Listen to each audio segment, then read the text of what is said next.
guest of the event, Sri V.V. Lakshminarayan Garu, widely called as J.D. Lakshminarayan Garu, because of his as the facts are known to us, he has done a lot of service in the police department. At the same time, he is now inspiring thousands of children in various forums, in various aspects, building nationalistic views, inspiring them to serve the nation from the early childhood, how to inculcate and get through the civil services, all these things he is doing in multiple forums. So we are very proud of you, sir, to have you here. శత జయంతి జరుపుకోబోతున్న రాష్ట్రీయ స్వయం సేవక్ సంఘ్ ఆర్ఎస్ఎస్కు అభినందనలు తెలియజేస్తూ గోల్కొండ భాగ్ వారు ఏర్పాటు చేసిన ఈ చింతన్ కార్యక్రమంలో నన్ను ముఖ్య అతిథిగా ఆహ్వానించినందుకు వేదప్రకాష్ గారికి, ఈ ప్రాంతంలో ఉన్న స్వయం సేవకులందరికీ కూడా కృతజ్ఞతలు తెలియజేస్తూ, చాలామంది నన్ను మీరిక్కడేంటి అన్నారు.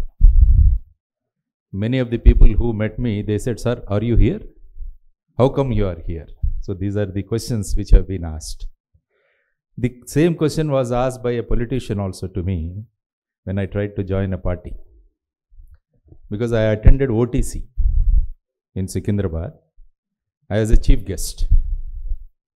So I was there on the dais.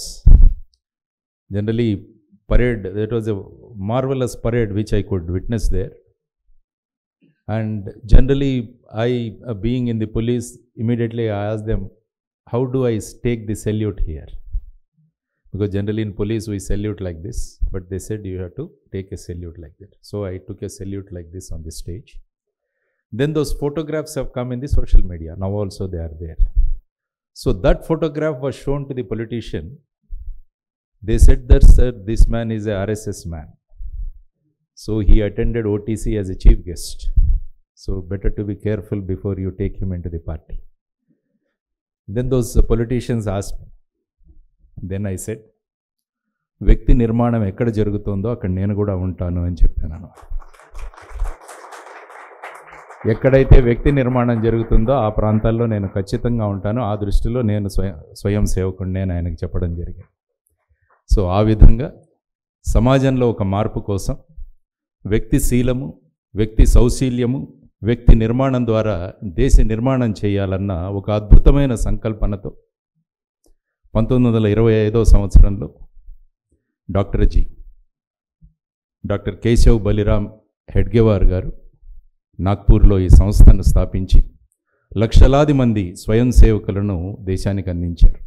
మొట్టమొదటిగా వారికి మనం కృతజ్ఞతలు తెలియాలి. We should be grateful to doctor ji for starting this wonderful organization and inculcating the qualities of self-discipline, self-character through which you can build the nation. Then Guruji, also he gave a lot of contribution to the whole things. When I was reading the book Bunch of Thoughts, so through this bunch of thoughts, he could inculcate a lot of thought process into the youth and he could churn the mindset of youngsters. So ఆ విధంగా doctor G మరియు గురూజీ వీరిద్దరూ చేసిన ఈ విషయాల గురించి ఈరోజు మాట్లాడుకోవడం చాలా అవసరం. ముఖ్యంగా పెద్దలు, నేను ఎప్పుడు ఆయన వాకింగ్ ఎన్సైక్లోపీడియా అంటాను. మా రాకా సుధాకర్ గారు వారు ఈరోజు ఈ 100 సంవత్సరాల ఆర్ఎస్ఎస్ యొక్క ప్రస్థానం మరియు తర్వాత ఏం చేయాలి అన్న దాని గురించి ఆయన మాట్లాడతారు. నన్ను ఒక అవుట్ సైడర్గా, నేను ఇన్సైడర్నే కానీ అవుట్ సైడర్గా మాట్లాడమని వారు చెప్పడం జరిగింది. ముఖ్యంగా I think there are many people who have come from different fields. We have doctors, we have software engineers, and we have people from construction industries, and we have so many people who have come here. And also I could find some school children and the college students also. That is very very good. Because generally what happens is in such deliberations, we find only people above 50.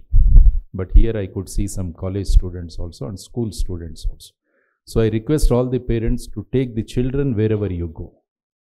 Because there are a lot of things which they can learn here so that they can practice.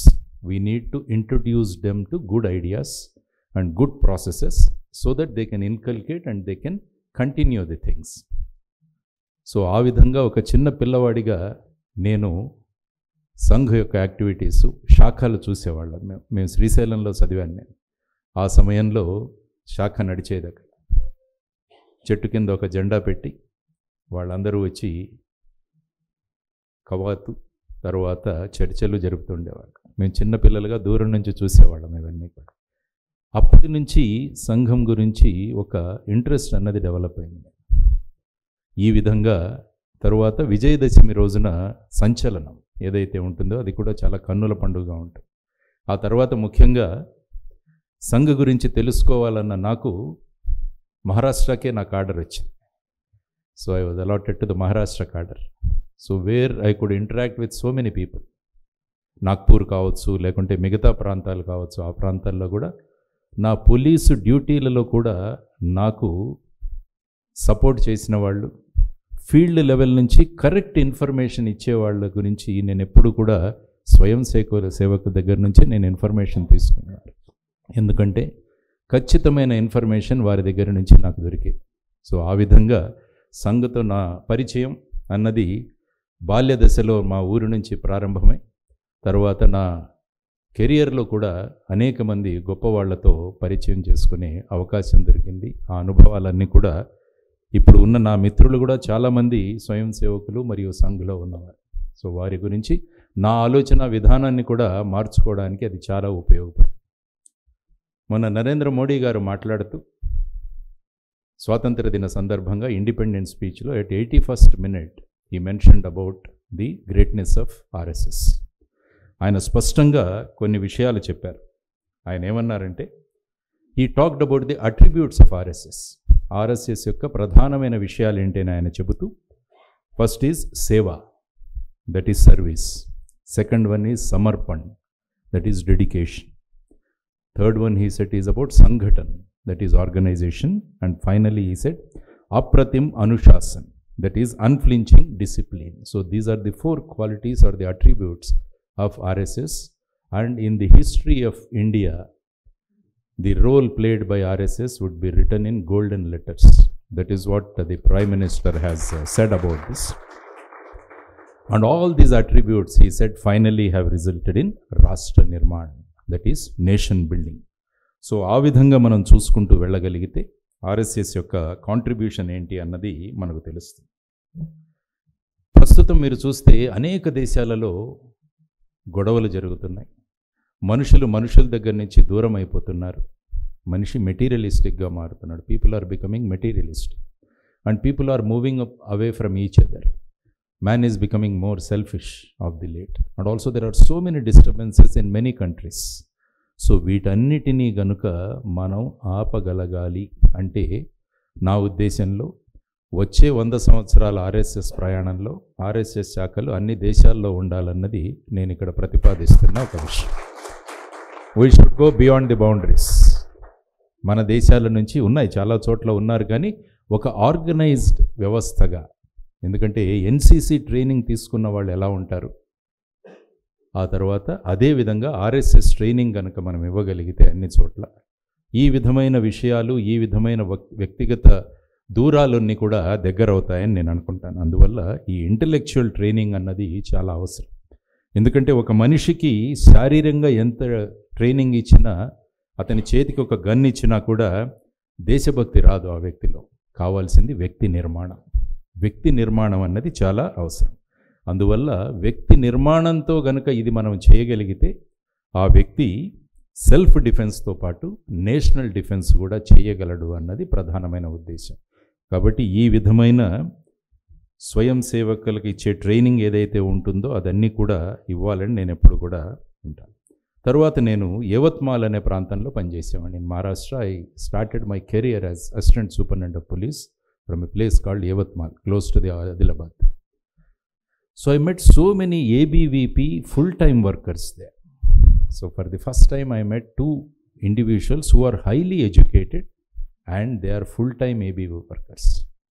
And I was so surprised about their unflinching and unquestionable integrity. So that is one factor which has attracted me, and I started interacting with them and I could get so much of knowledge about the organization and also the Akhil Bharatiya Vidyarthi Parishad also. So these are my experiences when I go. So we need to go for this man-making exercise. That is very, very important. So with these all inputs, I started reforming my own service also, my own police force also. So I used to interact with them and I used to inform them and I used to tell them what is the importance of your own Vyakti Nirmana. Man-making exercise is very, very important. And that came in 1992 after Babri Masjid incident. So there was a ban imposed on the organization. So we got an order saying that those offices should be closed. So that is the order given by us. So as a police officer, I had to implement that also.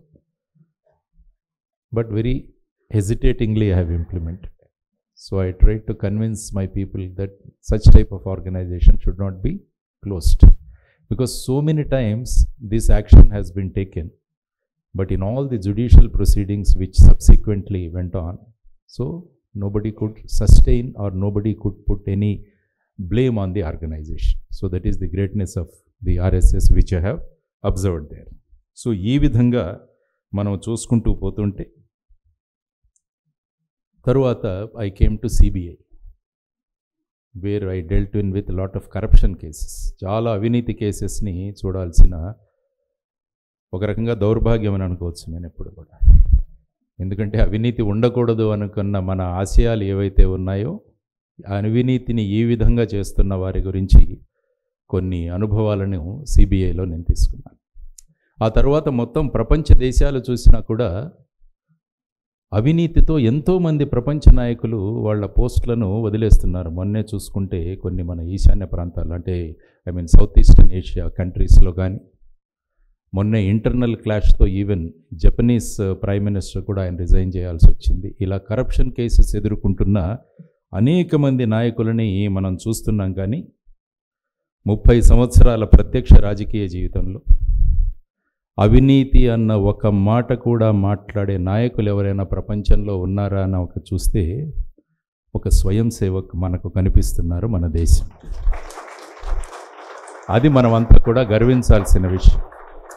లేకుంటే political corruption అన్నది ఈ విధంగా ఉన్న దేశాలలో ఎటువంటి అవినీతి అన్న ఒక మచ్చ లేకుండా 30 సంవత్సరాల రాజకీయ జీవితం గడపడం అంటే అది చాలా కష్టం. దానికి ప్రధానమైన కారణం శాఖలలో ఇచ్చిన ట్రైనింగు, ఆ తర్వాత స్వయం సేవక్గా వారు నిర్వహిస్తున్న బాధ్యతలు. సో ఆ విధంగా మనము ముందుకు తీసుకువెళ్ళాలి. సో ఇది ఆర్ఎస్ఎస్ సాధించిన ఒక అనూహ్యమైన విజయం అనుకుంటాను నేను. అటువంటి నాయకత్వంలో మనమందరం పనిచేయడం అన్నది చాలా ముఖ్యమైన విషయం. ఆ తరువాత దీనితో పాటు నేను ఆర్ఎస్ఎస్లో చూసింది సాక్రిఫైజింగ్ నేచర్, త్యాగం చేసే గుణం, తర్వాత ధైర్యం, కరేజ్, తర్వాత ఆత్మవిశ్వాసం. మేము ట్రైనీస్గా ఉన్నప్పుడు we were taken to Poonch sector. మా ఐపీఎస్ ట్రైనింగ్లో ఆర్మీ అటాచ్మెంట్ అంటుంటుంది. మనం 15 days we spend our time with the army. We were taken to the Poonch sector. ఆ సెక్టర్లో అక్కడ ఉన్నవాళ్ళు మాకు ఎక్స్ప్లెయిన్ చేస్తూ 1947-48 ఎప్పుడైతే పాకిస్తాన్ మన మీద దురాక్రమణకు పాల్పడిందో అప్పుడు సైన్యంతో పాటు పనిచేసిన వాళ్ళు స్వయం సేవకులు అని వాళ్ళు ప్రత్యక్షంగా చెప్పడం జరిగింది. పూంచ్లో ఒక ఎయిర్ స్ట్రిప్ను కూడా చాలా తక్కువ రోజుల్లో నిర్మాణం చేయడం జరిగింది. ఎందుకంటే అప్పుడు మన భారతదేశ సైన్యాలు అక్కడ దిగడానికి పూంచ్లో ఎయిర్ స్ట్రిప్ ఉండేది కాదు. కాబట్టి ఇక్కడ ఒక ఎయిర్ స్ట్రిప్ ఉంటే బాగుంటుందని వారు అనుకొని అక్కడ దాన్ని కట్టడానికి ప్రధానమైన కారణం మళ్ళా కూడా స్వయం సేవకులని వారు నాకు చెప్పడం జరిగింది. సో ఇది మనకు తెలియాల్సిన దృష్టి. సో ఆ సమయంలోనే వాళ్ళు ఆ విధంగా పాల్గొన్నారు. ఆఫ్కోర్స్ 1962 చైనా భారతదేశం మధ్య జరిగిన యుద్ధం ఏదైతే ఉందో దానిలో కూడా విశేషంగా పాల్గొన్న వాళ్ళు ఆర్ఎస్ఎస్ కార్యకర్తలు. ఇది కూడా మనం గమనించాల్సిన ప్రధానమైన అంశం. అందుకనే మీకు 1963లో రిపబ్లిక్ డే పరేడ్ జరిగినప్పుడు అందులో 300 మంది స్వయం సేవకులు రిపబ్లిక్ డే పరేడ్లో పాల్గొన్నారు. ఇది కూడా మనం అందరం కూడా గమనించాల్సిన ప్రధానమైన అంశం. అంటే ఎప్పుడు దేశానికి అవసరం వస్తుందో ఆ సమయంలో విజృంభించి పనిచేసే ఒక ధీరోదాత్తమైన గుణాలు ఏవైతే ఉన్నాయో అవి స్వయం సేవకుల్లో చూసే అవకాశం ఉన్న దివిసీమ తుఫాను తీసుకుంటే అప్పుడు కూడా ఆ శవాలను వెలికి తీయడానికి బయటికి తీయడానికి ఎంతోమంది సంశయిస్తున్నారు ఆ సమయంలో. అయినా కూడా అక్కడ నిలబడి పనిచేసిన వాళ్ళు స్వయం సేవకులు. ఇవన్నీ ఎందుకు చెబుతున్నానంటే చాలామంది సంఘం గురించి ఒక ఆలోచనతో మాత్రమే వచ్చిన వాళ్ళు చాలామంది ఉంటారు. ఎందుకంటే ఆ విధంగా బయట ప్రొజెక్ట్ చేయడం జరుగుతుంది. కానీ సంఘం ఏమేం చేసింది, ఏ విధంగా నా అనుభవంలో నేను చూసిన సంఘం ఏంటని మీకు చెప్పే ప్రయత్నం నేను చేస్తున్నాను. అఫ్కోర్స్ అనేక ఇంటర్నల్ డీటెయిల్స్ అన్నీ కూడా రాకా సుధాకర్ గారు మీకు ఇస్తారు, దెర్ ఈజ్ నో డౌట్. ఆ విధంగా మీరు చూసుకుంటూ పోతుంటే ఏమాత్రము ఆశించరు, అసలు ₹1 కూడా ఎక్కడా ఆశించరు. పేరు అయితే అసలు ఆశించరు. పబ్లిసిటీ కోసం అసలు పనే జరగదు. పేపర్లో ఎప్పుడు ఫోటోలు కానీ ఆర్టికల్స్ కానీ ఎక్కడ కనపడవు మనకు. ఇది కూడా ఒక గొప్ప విషయం. అది చాలా నన్ను ఆశ్చర్యచకితుడిని చేస్తూ ఉంటుంది అన్నమాట. ఆ తర్వాత ఓటీసీ గురించి చెప్పాను. I attended OTC. Very very disciplined and everybody is the same. Top most వారు ఉన్న కూడా అందరితో పాటు లైన్లో నిలబడి they share the food, they share the thought process. That is one of the things I liked. ఎందుకంటే ప్రణబ్ ముఖర్జీ గారు ఓటీసీకి పిలిచినప్పుడు కూడా చాలా కామెంట్స్ చేశారు. అక్కడ ప్రణబ్ ముఖర్జీ గారిని పిలవడం ఏంటి అన్న ఉద్దేశం. ఆ రకంగా చూసుకుంటే మీరు మహాత్మా గాంధీ గారు కూడా వెళ్ళారు, డాక్టర్ బాబాసాహెబ్ అంబేద్కర్ గారు కూడా మాట్లాడారు వీటి గురించి, ప్రధాని చంద్రశేఖర్ గారి గురించి కూడా మాట్లాడారు. అంటే ఏంటంటే ఆ దృష్టికోణం. అందుకనే నేను చెప్పాను కదా, when I came here many people ask me, sir మీరేంటి ఇక్కడ అన్న ప్రశ్న. కాబట్టి ఆ ప్రశ్న నుంచి బయటికి తీసుకురావాలన్నది ప్రధానంగా మనమంతా చేయాల్సిన ఒక విషయం. సంఘను గురించి ఏ విధంగా ప్రొజెక్షన్ జరుగుతుందో బయట దాన్ని గురించి తెలుసుకొని సంఘ యొక్క ప్రధానమైన ఉద్దేశం ఏంటన్నది మనం అందరము తెలియజేయగలిగితే అప్పుడు ఏమవుతుందంటే, నా ఉద్దేశంలో ఇది కేవలం వ్యక్తి నిర్మాణం అన్న దాని మీద మహర్షులు చేసిన కృషి. ఇది మహర్షులు అంటున్నాను వాళ్ళని, ఎందుకంటే ఎక్కడైతే వ్యక్తి నిర్మాణం ఉంటుందో దేశ నిర్మాణం అవుతుంది. భారతదేశాన్ని మళ్ళా విశ్వగురువు చేయాలన్న ప్రయత్నం మనందరం కూడా చేస్తున్నాం. ఆ ఉద్దేశంతోనే డాక్టర్ జీ మరియు గురూజీ వారందరూ కూడా ఆ విధంగా సంఘాన్ని ముందుకు తీసుకువెళ్ళారని నేను అనుకుంటాను. విశ్వగురు అంటే భారతదేశాన్ని మళ్ళా ప్రపంచంలో ఉన్న అన్ని ప్రాంతాలలో భారతదేశం యొక్క ప్రభావం, భారతదేశం యొక్క సంప్రదాయం, భారతదేశం యొక్క సంస్కృతి, భారతదేశం యొక్క ఆలోచన విధానాలను అక్కడికి తీసుకువెళ్ళడమే భారతదేశాన్ని విశ్వగురువుగా చేయడమని నేను అనుకుంటాను. కానీ మిగతా వాళ్ళందరూ ఒక వ్యక్తిని విశ్వగురువుగా చేయడం అన్న దాని గురించి మాట్లాడుతున్నారు. That is not correct. భారతదేశాన్ని విశ్వగురువుగా చేసే ప్రయత్నంలో మనమంతా ఉన్నాం. తర్వాత what I observed from out side is, ఎక్కడ కూడా వ్యక్తి ఆరాధన కనిపించదు నాకు సంఘంలో. తర్వాత వ్యక్తి నిర్మాణం మాత్రమే కనిపిస్తుంది కానీ వ్యక్తి ఆరాధన కనిపించదు నాకు. వ్యక్తి ఆరాధన లేకుండా వ్యక్తి నిర్మాణం మాత్రమే చేస్తున్న సంస్థ ఎక్కడ కూడా లేదని నాకు అనిపిస్తుంది. ఎందుకంటే మొన్న ప్రధాని మోడీ గారు మాట్లాడుతూ the largest NGO in the world అని దీని గురించి మాట్లాడారు. అప్పుడు నేను ఒక జస్ట్ చూడడం మొదలుపెట్టాను, ఇంకా ఎక్కడెక్కడ 100 సంవత్సరాలు పూర్తి చేసుకున్న సంస్థలు ఉన్నాయని. మొదట నాకు కనిపించింది రోటరీ సంస్థ. రోటరీ సంస్థ 1905లో స్థాపించారు పాల్ హారిస్ గారు అని చెప్పి. దానిలో సుమారుగా 19 లక్షల మంది ఉన్నారు. ఆ తర్వాత 1917లో ప్రారంభమైంది లయన్స్ క్లబ్. అది కూడా 100 సంవత్సరాలు పూర్తి చేసుకుంది. అందులో కూడా 14 లక్షల మంది ఉన్నారు. సుమారుగా 45,000 లయన్స్ క్లబ్ శాఖలు ఉన్నాయి వాళ్ళు. కానీ అదే 100 సంవత్సరాలు పూర్తి చేసుకున్న ఆర్ఎస్ఎస్ను చూస్తే సుమారుగా 44 లక్షల మంది స్వయం సేవకులు ఉన్నారు. 44 లక్షల మంది 100 సంవత్సరాలలో. ఆ తర్వాత సుమారుగా 75-80 వేల శాఖలు కూడా దేశంలో పనిచేస్తుంది. సో ఆ విధంగా చూసుకుంటూ పోతుంటే మన భారతదేశంలో ఉన్న ఎన్జిఓస్ చూసినా కూడా అందులో అత్యంత పురాతనమైనది the servant society of India, started by Gopalakrishna Gokhale గారు 1905లో పూణేలో ప్రారంభించారు. ఆ తర్వాత ఇంకొక ఆర్గనైజేషన్ కలకట్టాలో ఉంది. ఈ రెండు మాత్రమే 100 సంవత్సరాలు పూర్తి చేసుకున్నాయి. సో ఆ విధంగా ప్రధానమంత్రి అనడానికి ప్రధానమైన కారణం ఏంటంటే 100 సంవత్సరాలలో వ్యక్తి నిర్మాణం ద్వారా దేశ నిర్మాణాన్ని చేస్తూ కొన్ని అట్రిబ్యూట్స్ ఏవైతే చెప్పానో వాటి ఆధారంగా వెళుతున్న సంస్థ ఖచ్చితంగా మనం అందరం కూడా గర్వించాలి, మనం అందరం కూడా ఆనందించాలి. ఈ సంస్థ ఇంకా ఎన్నో వేల సంవత్సరాలకు ముందుకు వెళ్ళాలి అని మనస్ఫూర్తిగా కోరుకుంటూ ఒక మంచి సమాజం ఏర్పడాలన్న ఉద్దేశంతో మనమందరం కూడా ముందుకు వెళ్ళాలి. అందుకని ఎక్కడైతే వ్యక్తి ఆరాధన ఉండదో ఆ నిర్మాణం బ్రహ్మాండంగా కనిపిస్తోంది ఈ ఆర్గనైజేషన్. నా దృష్టికోణంలో RSS is not a religious group, it is not a spiritual group, it is a nationalist group అని ఐ ఆల్వేస్ సే. ఇది ఒక ధార్మిక సంస్థ కాదు, ఆధ్యాత్మిక సంస్థ కాదు, ఇది ఒక జాతీయ సంస్థ. ఇందులో దేశ నిర్మాణమే ప్రధానంగా ఉంటుంది. ఎందుకంటే ఆర్ఎస్ఎస్ యొక్క ధ్యేయం నమస్తే సదావత్సలే మాతృభూమి, I forever bow to the O loving motherland. కాబట్టి ఆ విధమైన దానితో తర్వాత మహాత్మా గాంధీ గురించి మాట్లాడాను. ఆయన 16 సెప్టెంబర్ 1947లో ఆర్ఎస్ఎస్ ర్యాలీలో ఆయన చూశారు, భాగస్వాములయ్యారు అందులో.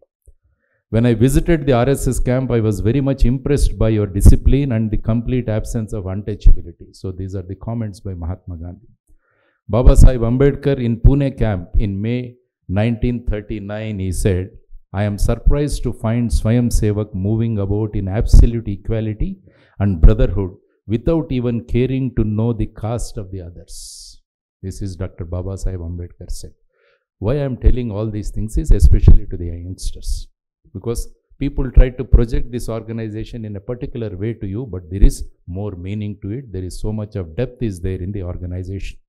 Then Mr. Chandrasekhar, the former Prime Minister, he said, the Swadeshi Suraksha Abhiyan, a movement launched by RSS, is not just an economic agitation, but it is a move to protect the integrity and identity of India. So these are the comments made by the then Prime Minister Chandrasekhar Garu. So ఈ విధంగా కొంతమంది ఈ మధ్య మాట్లాడుతున్నారు, శ్రీలంకలో ఈ విధంగా అయిపోయింది, బంగ్లాదేశ్లో ఈ విధంగా అయిపోయింది, నేపాల్లో ఈ విధంగా చూస్తున్నాం, మరి ఇక తరువాత భారతదేశమే అని చాలామంది వ్యాఖ్యానిస్తున్నారు. కానీ నా ఉద్దేశంలో నేను జీవించి ఉన్నంత కాలం అటువంటి జరగదు అన్నది నాకు గట్టి నమ్మకం ఉంది. ఎందుకంటే ఆర్ఎస్ఎస్ ఉంది భారతదేశంలో అన్నది మనం అందరం గమనించాలి. RSS is there in India. అటువంటి సంఘటన, అటువంటి పరిస్థితి భారతదేశానికి. ఇదంతా డీప్ స్టేట్ యొక్క ప్రభావం అని కూడా చాలామంది మాట్లాడుతున్నారు, చాలామంది అంటున్నారు. వాళ్ళది డీప్ స్టేట్ అయితే ఇక్కడ ఉన్నది ఆర్ఎస్ఎస్. లక్షలాది మంది స్వయం సేవకులు ఉన్నారు కాబట్టి అటువంటిది ఈ దేశంలో జరగదని ప్రగాఢంగా విశ్వసించే వాళ్ళు నేను, మీరు కూడా దానికి సమ్మతిస్తారని నేను అనుకుంటాను. సో ఆ విధంగా భారతదేశంలో ఉన్న వ్యక్తి నిర్మాణం, దేశ నిర్మాణం వల్ల ఎటువంటి డీప్ స్టేట్లు కానీ డీపెస్ట్ స్టేట్లు వచ్చినా కూడా మనకు ఎటువంటి ప్రమాదం లేదు. కాబట్టి దట్ మెసేజ్ షుడ్ గో. ఈ మధ్య చాలామంది నాకు కలుస్తున్నారు, ఇక్కడ గేటెడ్ కమ్యూనిటీస్లో కూడా సంఘ్ యొక్క ఆలోచన విధానాన్ని తీసుకువెళుతున్నారు. అది చాలా మంచి విషయం. మొన్న కూడా నాకు వచ్చి కలిసి వెళ్ళారు. ఎందుకంటే ఈ కమ్యూనిటీస్లో ఉన్న వాళ్లకు కూడా ఈ విషయాలు తెలియజేయడం చాలా అవసరం. ఎందుకంటే వివేకానందులు అందుకనే అన్నారు, 100 మంది ఇనుప శరీరాలు, ఉక్కు నరాలు ఉన్నవాళ్ళు నాకు ఇవ్వండి, దేశాన్ని మారుస్తామన్నారు ఆయన. కాబట్టి అటువంటి సైనికుల్ని తయారు చేసే బాధ్యత మనం అందరం కూడా తీసుకోవాలన్నది. కాబట్టి ప్రతి ఒక్కరూ కూడా మీరు ఒక 10 మందిని తయారు చేయగలిగితే బ్రహ్మాండమైన ఒక అద్భుతమైన వాతావరణం ఉంటుంది. కాబట్టి ఈ వచ్చే 100 సంవత్సరాలలో మనం ప్రతి ఒక్కరూ కూడా ఒక 10 మందిని కనీసం ఇన్ఫ్లుయెన్స్ చేద్దామన్న ఒక భావనతో గనక మనం ముందుకు వెళ్ళగలిగితే బ్రహ్మాండ విజయాలు మనం సాధించారు. దేశంలో ఎమర్జెన్సీ విధించినప్పుడు కూడా సంఘ్ ఏ విధంగా పనిచేసిందో మీ అందరికీ తెలుసు. లోక్ సంఘర్ష సమితి పేరుతో వారు చేసిన విధానాల గురించి మనందరం కూడా తెలుసుకోవాలి. ఆ తర్వాత ముఖ్యంగా యంగ్స్టర్స్ ఉన్నారు కాబట్టి ఏకనాథ్ రనాడే గారి గురించి కూడా మాట్లాడుకోవాలి. మనం అందరం కూడా వివేకానంద రాక్ మెమోరియల్కి వెళ్తాం. We all go to Vivekananda rock memorial. దాన్ని నిలబెట్టిన వ్యక్తి ఏకనాథ్ రనాడే. ఆయన కూడా స్వయం సేవక్. ఎంతమంది దాన్ని ప్రతిఘటించారంటే ఆ సమయంలో చాలా ప్రభుత్వాలు ఇక్కడ వివేకానంద రాక్ మెమోరియల్ రాకూడదు అని, ఈవెన్ ఫైనల్గా అక్కడున్న పడవలు నడిపే వాళ్ళను కూడా భయపెట్టడం జరిగింది. సిమెంట్ మీరు తీసుకువెళ్ళకూడదు, ఇసుక మీరు తీసుకువెళ్ళకూడదు, you should not support them అంటే స్వయం సేవకులు సముద్రంలో ఈదుకుంటూ భుజాల మీద సిమెంట్ మోసి వివేకానంద రాక్ మెమోరియల్ కట్టించడం జరిగింది. ఇది మనం తెలుసుకోవాల్సిన అంశం. కాబట్టి వివేకానంద రాక్ మెమోరియల్ చేయడానికి అటువంటి వ్యక్తులు కూడా సిద్ధంగా ఉన్నారని చెప్పి మనం అందరం కూడా తెలుసుకోవాల్సిన విషయం. తరువాత whether it is a political organisation అని చాలామంది మాట్లాడుతుంటారు. అందులో ముఖ్యంగా మీరు ఒక్కసారి చెబితే నాకున్న ఈ స్టడీని బట్టి 1984వ సంవత్సరంలో ఆర్ఎస్ఎస్ సపోర్టెడ్ కాంగ్రెస్.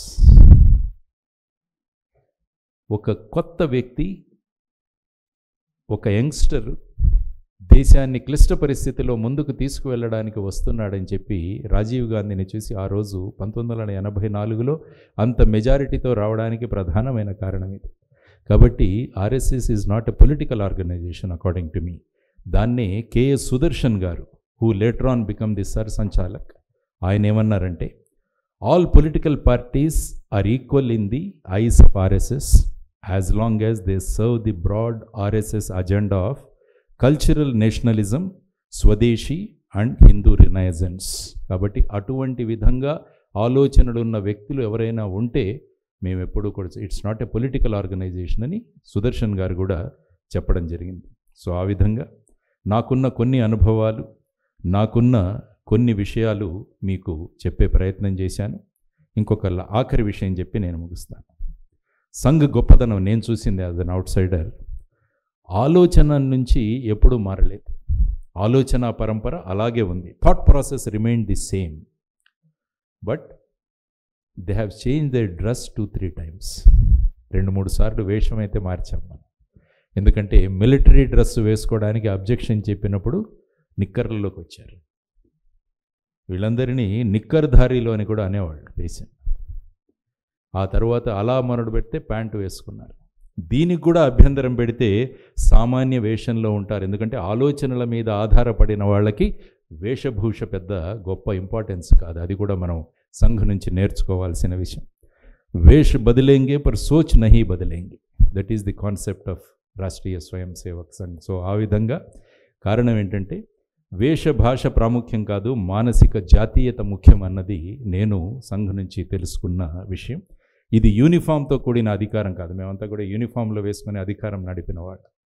ఈ షోల్డర్ మీద బ్యాడ్జీలు పెట్టుకొని ఈ అధికారాన్ని జనరల్గా చూస్తుంటారు, కానీ ఇది యూనిఫామ్తో కూడిన అధికారం కాదు, కానీ ఇది స్వయం సేవకత. దాని ద్వారా అధికారం ఉంటుంది అన్నది నేను ఒక యూనిఫామ్ వేసుకున్న వ్యక్తిగా నా అబ్జర్వేషన్. సో ఆ విధంగా గొప్ప వ్యక్తి ఉన్నతంగా ఉండాలని, ఇక్కడ జరిగేది వ్యక్తి ఉద్ధరణ అని, ఇటువంటి వ్యక్తులు కలిస్తే సమాజం బాగుపడుతుందని సరస్వతి శిశు మందిర్లో చదివిన పిల్లల్ని కలుస్తుంటాను నేను ఎప్పుడు. బికాజ్ ఇందాకే చెప్పారు వారు వేదప్రకాష్ గారు, నేను ఆల్మోస్ట్ 40 లక్షల మందిని కలిశాను ఇంతవరకు పిల్లలు. కానీ ఎప్పుడైనా సరస్వతి శిశు మందిర్లో చదివిన పిల్లలు లేకుంటే గుడిలో వాళ్ళు చదివిన పిల్లలను చూస్తుంటే చాలా ముచ్చటేస్తుంటుంది. వాళ్ళ ఆలోచన విధానం ఎలా ఉంటుంది, దేశం పట్ల వాళ్లకున్న అభిమానం, దేశం పట్ల వాళ్లకున్న ఆకర్షణ, దేశం పట్ల వాళ్లకు ఏదో చెయ్యాలన్న తపన చూస్తున్నప్పుడు బ్రహ్మాండంగా అనిపిస్తుంది. కాబట్టి ఆ విధమైన ఆలోచన పరంపరలు మనం తీసుకోవాలని, అందువల్ల ప్రభుత్వంలోకి రావాలనో, ఒక మతాన్ని నాశనం చేయాలనో, దేశాన్ని విస్తరించాలనో ఆలోచన కాదు సంఘానిది. ఎప్పుడు అవసరం వచ్చినప్పుడు వారి వారి స్థాయిల్లో స్పందించారు. అందుకని నేను ఇంతకుముందు కాఫీ తాగుతున్నప్పుడు కొంతమంది నాతో మాట్లాడారు, అమెరికా మన మీద టారిఫ్లు విధించింది అని చెప్పేసి. నేను చెప్పాను, take it as an opportunity. భారతదేశం ఏంటో చూపెట్టడానికి ఒక అవకాశం దొరికింది మనకు. అందుకనే ప్రధానమంత్రి గారు కూడా మేక్ ఇన్ ఇండియా కాన్సెప్ట్ ఏదైతే ఉందో, ఆత్మనిర్భర భారత్ ఏదైతే ఉందో దాన్ని చూపించడానికి ఒక అవకాశంగా మీరందరూ చూసుకొని మీ సాఫ్ట్వేర్ ఇండస్ట్రీలో మీరు ఏం చేయగలరో చూపించండి, మీ హాస్పిటల్స్లో మీరు ఏం చేయగలరో చూపించండి. కాబట్టి ఇది ఒక అద్భుతమైన అవకాశమని మనం అందరం కూడా భావించాలి. సో ఆ విధంగా మనం అందరం ముందుకు వెళదామని ఇంజనీరింగ్ కాలేజెస్ పిల్లలు కూడా కనపడ్డారు నాకు. ఒక అమ్మాయి ఫస్ట్ ఇయర్, ఇంకొక అమ్మాయి ఫైనల్ ఇయర్లో ఉన్నది. 2 అమ్మాయిలు కనపడ్డారు. ఇప్పుడు ఇంజనీరింగ్ కాలేజెస్లో ఇంజనీర్లను తయారు చేస్తున్నారు, మెడికల్ కాలేజీలో డాక్టర్లను తయారు చేస్తున్నారు, సాఫ్ట్వేరు, డిఫెన్సు, పోలీసు వీటన్నింటినీ మనం తయారు చేస్తున్నాం. కానీ సమాజంలో నేను చూస్తున్నది ఏంటంటే మనుషులు తగ్గిపోతున్నారు. ఇంజనీర్లను తయారు చేస్తున్నాం, డాక్టర్లను తయారు చేస్తున్నాం, సాఫ్ట్వేర్లను తయారు చేస్తున్నాం, కానీ మనుషులు తగ్గిపోతున్నారు. ముఖ్యంగా రాజకీయాల్లో మనుషులు ఇంకా తగ్గిపోతున్నారు. సో ఈ విధంగా ఎడ్యుకేషన్ అన్న పేరుతో మన సాయం శాఖలు మూతపడుతున్నాయన్నది నేను గమనించిన విషయం. ఇంతకుముందు సాయం శాఖల్లో, ఈవినింగ్ శాఖల్లో చాలామంది యంగ్స్టర్స్కి, యూత్కి ట్రైనింగ్స్ అవన్నీ దొరికేది. కాబట్టి వచ్చే 100 సంవత్సరాల ప్రస్తావనలో సాయం శాఖలన్నవి కూడా మొదలు పెట్టాల్సిన అవసరం ఉంది. ఎందుకంటే 2 మార్కులు తక్కువ వస్తే ఆత్మహత్యలు చేసుకునేదాకా స్టూడెంట్స్ వెళ్ళిపోతున్నారు. సో వీళ్ళను మనం కాపాడాలి. అది సాధ్యం ఎప్పుడవుతుందంటే సాయం శాఖల ద్వారా. అందుకనే తల్లిదండ్రులకు చెబుతుంటాను, 1 గంట సాయంత్రం మీరు శాఖకు కేటాయిస్తే ఏమవుతుందో ఆ తరం వాళ్ళు చూపించారు. 1 గంట శాఖకు వెళ్ళేవాళ్ళు ఏ విధంగా ఉన్నారో తెలుసు. బాల స్వయం సేవకుల నుంచి స్వయం సేవకుల వరకు ఎదిరిన ఎంతోమందిని చూశాను.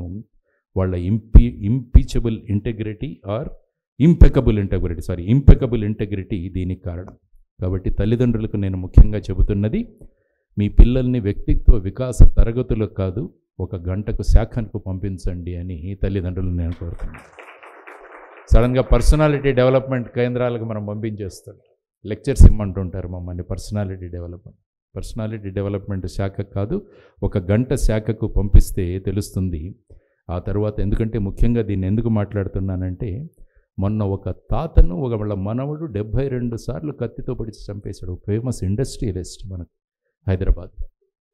72 సంవత్సరాల తాతను మనవడు 72 సార్లు కత్తితో పొడిచి చంపాడు. ఇలాంటి సంఘటనలు జరుగుతున్నప్పుడు మనం ఏదైనా చేయాలి. ఎందుకంటే నేను గమనించింది ఏంటంటే, శాఖకు వెళితే తల్లిదండ్రుల పట్ల గౌరవభావం ఉండే వ్యక్తిగా పెరుగుతాడు, సోదరభావం ఉండే వ్యక్తిగా తయారవుతాడు, చెడు ఆలోచనలు లేనివాడిగా తయారవుతాడు, రాముడు తయారవుతాడు. అందుకనే బచ్చా బచ్చా మే రామ్ హై అని మనం మాట్లాడుతుంటాం. అది ప్రధానమైన విషయం. కాబట్టి ఆ విధమైన సంస్కృతిని మళ్ళా మనం తీసుకురావాలని మనస్ఫూర్తిగా కోరుకుంటూ, శతమనంతం భవతి అన్నట్టు ఈ సంఘ ఇంకా ఎదగాలని, భూమి మీద మనిషి ఉన్నంత వరకు మనిషి ఉండాలి అంటే సంఘం ఉండాలి, భూమి మీద మనిషి ఉండాలంటే సంఘం ఉండాలని నేను ప్రగాఢంగా కోరుకుంటూ, నాకున్న కొన్ని అనుభవాలు, నాకు ప్రత్యక్షంగా పరోక్షంగా తెలిసిన కొన్ని విషయాలు మీ దగ్గర చెప్పడానికి ప్రయత్నించాను. కాబట్టి అందరం కలిసి ఒక అద్భుతమైన భారతదేశాన్ని అందరం కలిసి తయారు చేద్దామని సంకల్పనమై ముందుంచుతూ, మరి ఒక్కసారి 100 సంవత్సరాలు పూర్తి చేసుకున్న రాష్ట్రీయ స్వయం సేవకు సంఘకు అభినందనలు తెలియజేస్తూ, ఇంకా రెట్టించిన ఉత్సాహంతో కార్యక్రమాలు చేస్తూ అందరినీ కలుపుకొని మళ్ళా భారతదేశాన్ని విశ్వగురువుగా మార్చే ప్రయత్నంలో మనం అందరం కూడా సహభాగమవుదామని తెలియజేస్తూ సెలవు తీసుకుంటున్నాను. నమస్కారం. జై హింద్. భారత్ మాతాకి జై.